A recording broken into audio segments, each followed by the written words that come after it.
ये हमारा डीएलएड का उर्दू सब्जेक्ट का पहला लेक्चर है। इंशाल्लाह मैं कोशिश करूँगा कि आगे की भी लेक्चर्स आपको वक्त पर मिलता रहे। देखिए, सबसे पहले बाब पहला यहाँ पर दिया हुआ है, इब्तदाई सतह पर उर्दू ज़बान की आमोजिश के लिए आमोजिशी माहौल तैयार करना। मतलब कहीं ना कहीं शुरुआती सतह पर जो है वो उर्दू ज़बान की आमोजिश के लिए एक माहौल तैयार करना जो कि आमोजिशी माहौल हो। नीचे आपको दिया गया है उसके मुतालिक आज ना सिर्फ हिंदुस्तान बल्कि दुनिया के दीगर मुल्कों में भी उर्दू ज़बान बोली और पढ़ी जाती है। मुल्क के मुख्तलिफ रियासतों में पहली, दूसरी और मुश्तरका ज़बान की हैसियत से उर्दू की आमोजिश जारी है, लेकिन महाराष्ट्र में उमूमन पहली और मुश्तरका ज़बान की हैसियत से स्कूलों में उर्दू ज़बान की तदरीस होती है, इसलिए कि उर्दू यहाँ के बेशतर मुसलमानों की मादरी ज़बान है। महाराष्ट्र के स्कूली निसाब में उर्दू एक मज़मून के तौर पर शामिल है और दीगर मज़ामीन की तालीम का ज़रिया भी है। तो देखिए, यहाँ पर बताया गया है कि आज जो है वो दुनिया के हर कोने में कहीं ना कहीं उर्दू ज़बान बोली और पढ़ी जाती है। उसके अलावा मुल्क के मुख्तलिफ रियासतों में पहली और दूसरी ज़बान जो होती है उसकी हैसियत से उर्दू पढ़ाई और समझी जाती है। उसके अलावा लेकिन यहाँ पर आगे बताया गया है कि महाराष्ट्र में उमूमन पहली और मुश्तरका के ज़बान की हैसियत से स्कूल में उर्दू ज़बान की तदरीस होती है। अब महाराष्ट्र लेवल पर हम जो है महाराष्ट्र स्टेट के लेवल पर देख रहे हैं कि यहाँ पर जो है वो उमूमन आम तौर पर जो है वो पहली ज़बान की हैसियत से उर्दू ज़बान पढ़ाई जाती है। अब उर्दू मीडियम्स की जितनी स्कूल्स है वहाँ पर जो है वो पहली जो ज़बान होती है, फर्स्ट लैंग्वेज जो होती है वो कौन सी होती है? उर्दू लैंग्वेज होती है। मराठी मीडियम जो स्कूल्स होती है वहाँ पर कौन सी होती है? मराठी होती है। हिंदी मीडियम जो स्कूल होती है वहाँ पर पहली लैंग्वेज कौन सी होती है? तो इसी तरह से जो है वो मीडियम्स के हिसाब से पहली और मुश्तरका ज़बान जो है वो कहीं न कहीं होती है। तो यहाँ पर बताया गया है कि महाराष्ट्र में कहीं न कहीं उमूमन पहली और मुश्तरकी ज़बान की हैसियत से जो है वो स्कूलों में उर्दू ज़बान की तदरीस होती है। आम तौर पर महाराष्ट्र में मुसलमानों की जो आबादी है वो अ, उर्दू मादरी ज़बान रखने वाले लोग हैं। सभी मुस्लिम जो लोग हैं यहाँ पर मौजूद है वो उनकी कहीं न कहीं मादरी जो ज़बान है वो उर्दू है, जिसकी वजह से उमूमन पहली उनकी जो ज़बान होती है वो उर्दू ज़बान होती है जिसमें वो तदरीस पाते हैं। अब देखिए उसके आगे बताया गया है कि इसलिए उर्दू यहाँ के बेशतर मुसलमानों की मादरी ज़बान है। मादरी ज़बान है यहाँ पर लोगों की महाराष्ट्र में, इसलिए जो है वो कहीं न कहीं इनकी पहली जो ज़बान है उसकी हैसियत से उर्दू इनको पढ़ाई जाती है। उसके अलावा महाराष्ट्र के स्कूली निसाब में उर्दू एक मज़मून के तौर पर शामिल किया गया है। उर्दू में जो है वो कहीं न कहीं आपको एक मज़मून दिया गया है। उर्दू एक मज़मून के तौर पर आपको महाराष्ट्र की स्कूलों में पढ़ाया जाता है और उसके अलावा आगे बताया गया है कि दीगर मज़ामीन की तालीम का ज़रिया भी उर्दू है। और दूसरी जो सारे मज़ामीन आपको जैसे कि हिस्ट्री हो गया, ज्योग्राफी हो गया, ठीक है? पॉलिटिकल साइंस हो गया वगैरह। तो यहाँ पर जो है वो दूसरी सब ज़बानें जो आपको पढ़ाई जाती है, उसका ज़रिया भी जो है वो कहीं न कहीं आपको उर्दू है। उर्दू लैंग्वेज में जो है वो इन सारे मज़ामीन की आपको मालूमात दी जाती है। अब देखिए उसके आगे बताया गया कि इंसानी ज़िंदगी में ज़बान की बड़ी अहमियत है। ज़बान इंसानी ख़यालात, जज़्बात और एहसासात की तरसील का बुनियादी वसीला है। बच्चा अपने घर से ज़बान सीखने का आगाज़ करता है, बाद में अपने इर्द-गिर्द के माहौल से ज़बान सीखता है। इंसानी ज़िंदगी में यहाँ पर बताया गया है कि ज़बान की बड़ी अहमियत है। इसलिए है क्योंकि ज़बान जो है वो इंसानी ख़यालात का कहीं न कहीं इज़हार करने के लिए इंसान के लिए काम आती है। इसी तरह से जज़्बात, एहसासात की तरसील जो है वो कहीं न कहीं ज़बान ही के वसीले से जो है वो पूरी होती है। उसके आगे बताया गया कि बच्चा अपने घर से ज़बान सीखने का आगाज़ करता है। मतलब यहाँ पर जो है सबसे पहले बच्चा कहाँ से ज़बान सीखता है? अपने घर से सीखने का आगाज़ करता है, जो कि कहीं न कहीं माँ से, बाप से, घर वालों से जो है वो ज़बान सीखने की और समझने की कोशिश करता है, वहाँ से उसका आगाज़ होता है। बाद में अपने इर्द-गिर्द के माहौल से ज़बान सीखता है, फिर उसके बाद जो है वो कहीं न कहीं अपने अतराफ से जो है वो ज़बान सीखने की और समझने की कोशिश करता है, सराउंडिंग एरिया से। अब देखिए उसके आगे बताया गया है कि 6 वर्ष की उम्र होने पर वो स्कूल में ज़बान की आमोज़िश के लिए दाखिल होता है। यहाँ वो बाकायदा तौर पर इल्म ज़बान हासिल करता है, इसलिए ये अशद ज़रूरी है कि स्कूल में आमोज़िशी माहौल तैयार किया जाए। इस काम में स्कूल के साथ-साथ सरपरस्तों और इंतज़ामिया को भी अपनी ज़िम्मेदारी निभानी चाहिए। अब देखिए उसके आगे जो है वो आपको बताया गया है कि बच्चा जो है वो कहीं न कहीं 6 साल का होने के बाद में 6 साल की उम्र को पहुँचने के बाद में वो जो है कहीं न कहीं स्कूल में दाखिल होता है। किस लिए होता है? क्योंकि ज़बान की आमोज़िश में उसको जो है वो महारत हासिल करनी होती है, कहीं न कहीं उसको लैंग्वेज सीखना होता है। तो इसलिए जो है वो बच्चा 6 वर्ष की उम्र में स्कूल में जो है वो दाखिल होता है। यहाँ जो है वो बाकायदा तौर पर इल्म ज़बान हासिल करता है। मतलब एक प्रोसेस के थ्रू जो है वो कहीं न कहीं सही मानों में जो ज़बान होती है किस तरह से होती है, वो जो है वो सीखने की यहाँ से शुरुआत करता है। इसलिए ये अशद ज़रूरी है, इसलिए ये बहुत ज़्यादा ज़रूरी है कि स्कूल में आमोज़ेशी माहौल तैयार किया जाए। मतलब स्कूल में जो है वो इस तरह से माहौल तैयार किया जाए कि बच्चा जो है वो सही तरह से जो है वो एक इल्म ज़बान जो है वो सीखे। उसके आगे बताया गया है कि इस काम में कहीं न कहीं स्कूल के साथ-साथ जो है वो सरपरस्तों और इंतज़ामिया को भी जो है वो अपनी ज़िम्मेदारी को समझना और कहीं न कहीं उसको निभाने की कोशिश करनी चाहिए। मतलब यहाँ पर जो है वो सरपरस्तों की ज़िम्मेदारियाँ हकीकी मानों में जो है वो शुरू होती है। ज़बान में मुँह से अदा की जाने वाली आवाज़ों को बुनियादी अहमियत हासिल है। इन आवाज़ों को तहरीरी शक्ल में मखसूस अलामतों से ज़ाहिर किया जाता है, जिन्हें हुर्फ़ कहते हैं। हुर्फ़ से अल्फ़ाज़ बनते हैं और मौज़ू अल्फ़ाज़ की मुनासिब तरतीब से बामानी जुमले बनते हैं। इस तरह ज़ुबान का एक रस्मुल ख़त वजूद में आता है। यहाँ पर देखिए आगे आपको बताया गया है कि कहीं न कहीं ज़ुबान से जो सारे अल्फ़ाज़ अदा होते हैं मुँह के ज़रिए से, तो वो जो है वो अपनी आवाज़ों की बुनियादी अहमियत अपने आप में रखते हैं। इन आवाज़ों को तहरीरी शक्ल में मख़सूस अलामतों से ज़ाहिर किया जाता है। तहरीरी शक्ल में जो है वो कहीं न कहीं लिख कर के इसको बताया जाता है, अलिफ़ बताया जाता है, बे बताया जाता है। तो आवाज़ों को कहीं न कहीं अलामतों से ज़ाहिर किया जाता है, जिन्हें हुर्फ़ कहते हैं। जैसे कि अलिफ़, बे, ते वगैरह जो है ये हुर्फ़ है। अब आगे बताया गया है कि हुर्फ़ से अल्फ़ाज़ बनते हैं, हुर्फ़ को मिला कर के क्या बनते हैं? अल्फ़ाज़ बनते हैं और मौज़ू अल्फ़ाज़ की मुनासिब तरतीब से बामानी जुमले बनते हैं और उसके हिसाब से जो है कहीं न कहीं अल्फ़ाज़ों का इस्तेमाल करके उसको तरतीब दे करके बामानी मानों के जो है वो हिसाब से जो है वो कहीं न कहीं जुमले तैयार होते हैं। इस तरह ज़बान का एक रस्मुल ख़त वजूद में आता है। इस तरह से किसी ज़बान को लिखने के लिए जो अल्फ़ाज़ अदा किए जाते हैं, उसको मिला कर के जो है वो कहीं न कहीं रस्मुल ख़त आपका तैयार होता है। अब देखिए उसके आगे बताया गया है कि उर्दू हिंदुस्तान में पैदा हुई और यहीं पली-बड़ी। उर्दू जो ज़बान है वो हिंदुस्तान ही की ज़बान है, हिंदुस्तान में ही जो है वो ये पैदा हुई है और यहीं से जो है वो कहीं न कहीं इसका जो दायरा है वो जो है वो बड़ा है और दूसरे मुल्कों तक फैला है। 8वीं सदी ईस्वी में भारत में कई प्राकृत ज़बानें राइज थी। तो 8वीं ईस्वी जो सदी थी उसमें भारत में जो है वो बहुत सारी प्राकृत ज़बानें जो है वो राइज थी, मतलब पुरानी ज़बानें जो है वो यहाँ पर मौजूद थी। मोहम्मद बिन कासिम के फ़तह सिंध के बाद अरबी अल्फ़ाज़ और रस्मुल ख़त ने यहाँ की प्राकृत ज़बानों को मुतासिर किया। अब देखिए उसके बाद जो है मोहम्मद बिन कासिम की जो फ़तह हुई सिंध पर, ठीक है? तो उसके बाद जो है वो अरबी अल्फ़ाज़ और उसका जो है वो कहीं न कहीं रस्मुल ख़त मतलब लिखावट जो है वो उसने यहाँ की पुरानी प्राकृत ज़बानों को मुतासिर किया, अपने तरफ मुतवज्जे किया। और उसके बाद 11वीं सदी में शुमाली हिंद के बेशतर हिस्सों में मुसलमानों की हुकूमत कायम हो गई थी, जो अपने साथ फ़ारसी रस्मुल ख़त लेकर आए थे। अब उसके बाद जो है वो यहाँ पर बताया गया है कि 11वीं सदी में जो है वो शुमाली हिंद के मतलब शुमाल के हिंदुस्तान में जो है वो बेशतर हिस्सों में मतलब बहुत सारे हिस्सों में जो है मुसलमानों की हुकूमत कायम हो चुकी थी। मुसलमान बादशाहों की हुकूमत जो है वो कायम हो चुकी थी, जिसकी वजह से जो है जो अपने साथ फ़ारसी रस्मुल ख़त लेकर आए थे। उन्होंने जो है जो राजा महाराजा जो बैरूनी मुल्क से यहाँ पर आए थे, तो उनकी जो है वो मादरी ज़बान कौन-सी थी? कहीं न कहीं फ़ारसी थी। तो वो जो है वो अपने साथ फ़ारसी रस्मुल ख़त लेकर आए थे, मतलब वो जो है फ़ारसी लैंग्वेज वहाँ से जो है वो हिंदुस्तान आई है। उसके बाद बताया गया है कि अरबी और फ़ारसी के ज़ेर असर प्राकृत भाषा खड़ी बोली से उर्दू ज़बान का आगाज़ हुआ, जिसे मुख्तलिफ़ अदवार में मुख्तलिफ़ नाम दिए गए।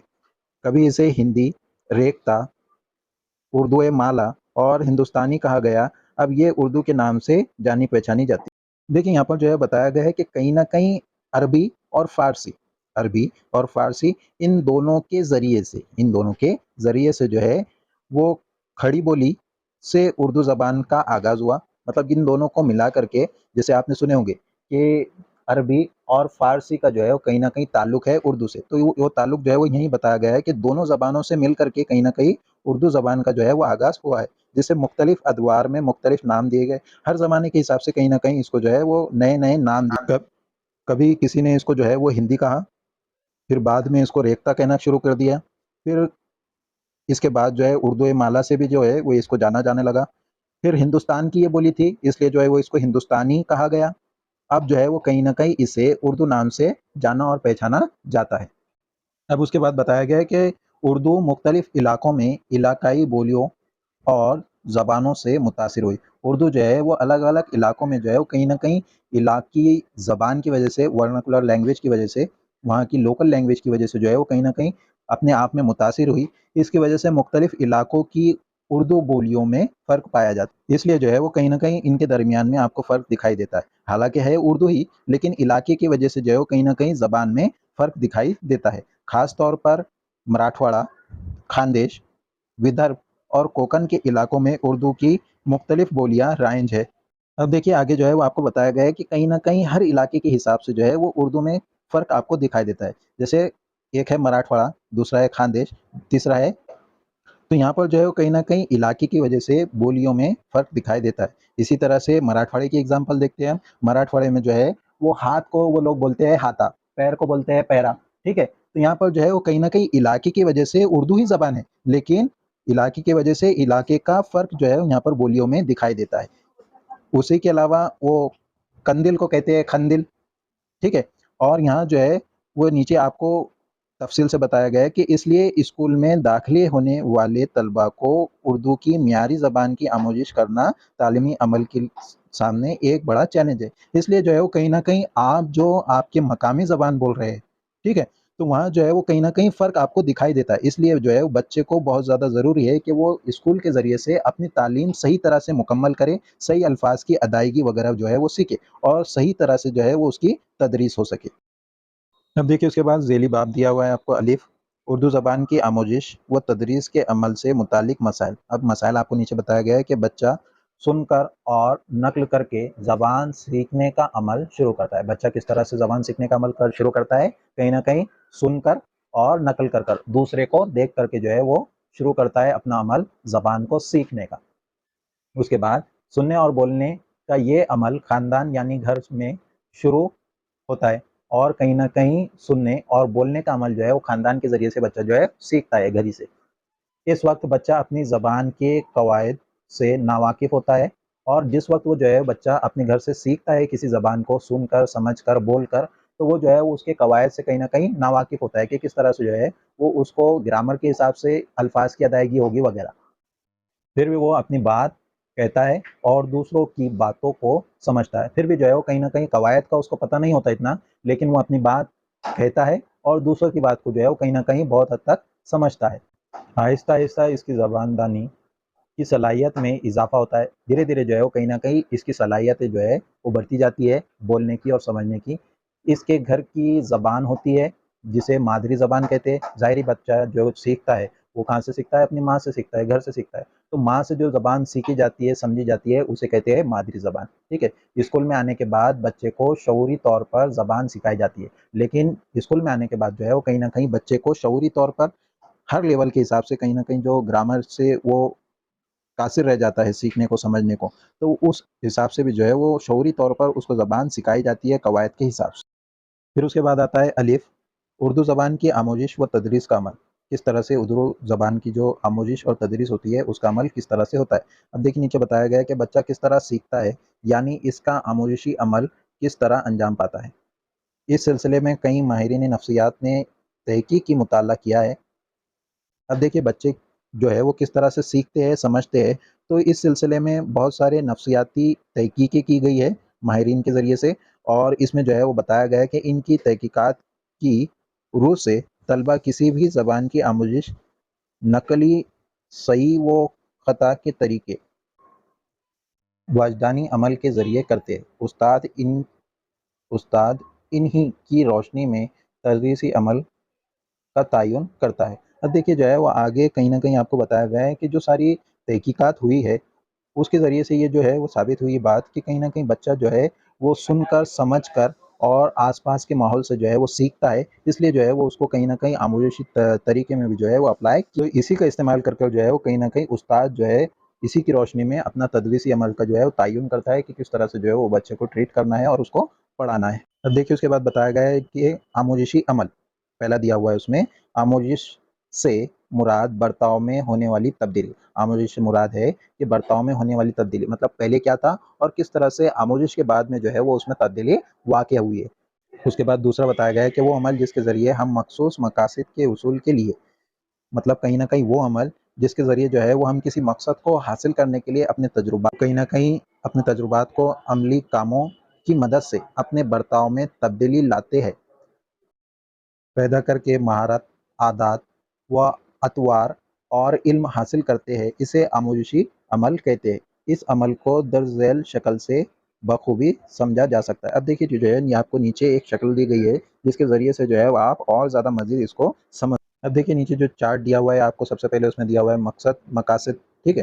تو یہاں پر جو ہے کوئی بھی ایک مقصد ہوتا ہے جس کو لے کر کے استاد چلتا ہے، پھر اس کے بعد جو ہے وہ اس کے مقصد کے مطابق تحریک چلائی جاتی ہے۔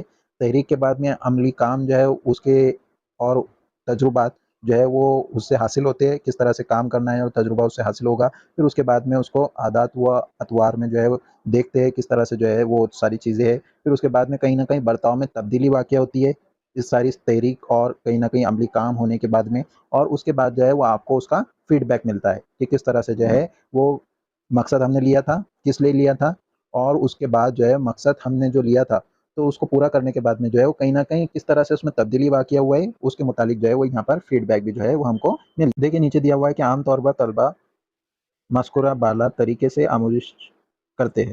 تو کہیں نہ کہیں طلبہ جو ہے وہ مذکورہ بالا طریقے سے جو ہے وہ آموزش کرتے ہیں، کسی چیز کو سیکھتے ہیں، سمجھتے ہیں، اور اسی کے مطابق استاد اپنے تدریسی عمل کو منصوبہ بندی کرتا ہے، اور کہیں نہ کہیں اسی کے حساب سے جو ہے وہ کہیں نہ کہیں کس طرح سے تدریس کرنا ہے بچے کی، تو اس کے حساب سے منصوبہ بندی جو ہے وہ استاد کے ذریعے سے کی جاتی ہے، اس کو دھیان میں رکھ کر کے۔ طلبہ کی زبان سیکھنے کے عمل پر ان کی عمر، کہیں نہ کہیں طلبہ جو زبان سیکھتے ہیں اس پر جو ہے ان کی عمر، جنس، ذہانت، کہیں نہ کہیں اس کی جو عمر ہے بچے کی، جو جنس کا ہے وہ میل ہے فیمیل ہے، ٹھیک ہے، اس کی ذہانت کے اعتبار سے، اور کہیں نہ کہیں ساری چیزیں جو ہے وہ اس کی مہارتیں وغیرہ، دلچسپی، تحریک اور ترغیب وغیرہ اثر انداز ہوتے ہیں۔ تو یہ ساری چیزیں جو ہے وہ کہیں نہ کہیں اس کی تدریسی عمل میں اثر انداز ہوتے ہیں۔ اس لیے اساتذہ دوران تدریس مذکورہ اموار کا خیال رکھے۔